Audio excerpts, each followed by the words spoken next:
Welcome back to Brighter Rays. We're looking at a study called God Granted Me Success, and we're looking at Genesis chapter 27 here. It's ironic that Jacob says God granted me success, because in one way he did, and the other way he didn't. Really, Jacob was lying, he was deceiving, he's following his mother's advice, who came up with a scheme of deception, and so.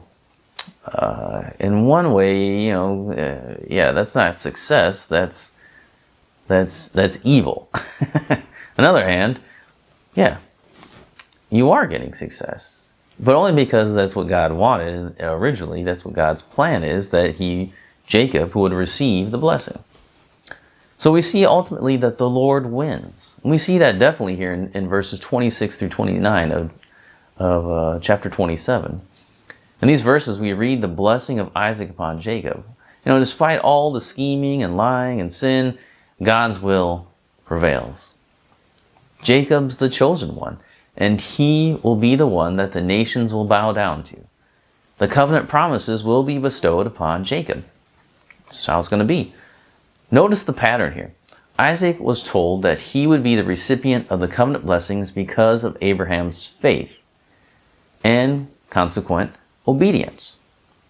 Isaac did nothing to deserve the blessing of God, correct? He didn't do anything. That's what God told him. You didn't do anything. I'm giving this to you because of Abraham's sake. Here we are at Jacob's first reception of the covenant blessings, the first pronouncement of the blessings. And look at the situation. Did he deserve this? Absolutely, unequivocally not. I mean, how could you... This whole thing was precipitated by sin and through sin. He is in the middle of a lie as he was receiving the blessing of God. Think about that. He's hearing about the fact that he's going to get these promises of God, that the promise of Abraham was being passed on to him while he's in the midst of lying. He's sinning when he hears the first covenant blessing being pronounced over him. It's amazing. We'll see God confirming this over and over in Jacob's life, and not too short of a time too, as he's beginning to run. But here, at the outset, he is blessed while he's sinning. I find that very interesting. Very interesting. Think about that. He is in the midst of his lying deception, and he's hearing the fact that God is going to bless him. It's a statement that God wins. You can't thwart this. You can't mess this up. God wants Jacob. God chose Jacob, not Esau. And God will win, no matter what. No matter what these people are doing. No matter the lies, no matter the deception, no matter the evil that's taking place. God wins. And he will win. So he doesn't need our sin to win, right? He didn't need the deception. It could have happened a different way. It could have happened a million different ways.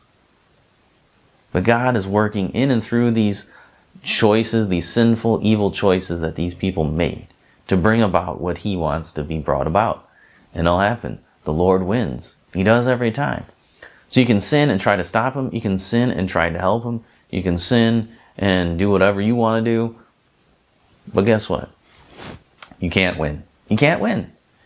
Only if you're following God.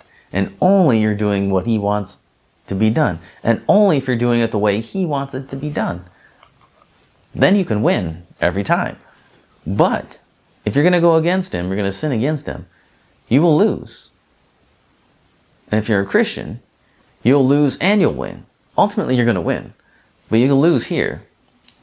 We'll see with Jacob. Jacob's the chosen one. He's going to get a lot of bad consequences. He's going to have lots of hard times. He's going to have to do some hard labor here. Even though he could have received all of what Abraham and Isaac had, physically, passed on to him, and he would have had it all right there. But he has to leave all that behind. His life would have been easy. He could have been just the man sitting in the tents, right? Overseeing his kingdom. Not going to happen now. He lost that because of his sin. He has to run. And so that's what we'll see coming up in the next stories here is his running and the consequences of sin. So come back next time and we'll finish off this study with a few parting thoughts.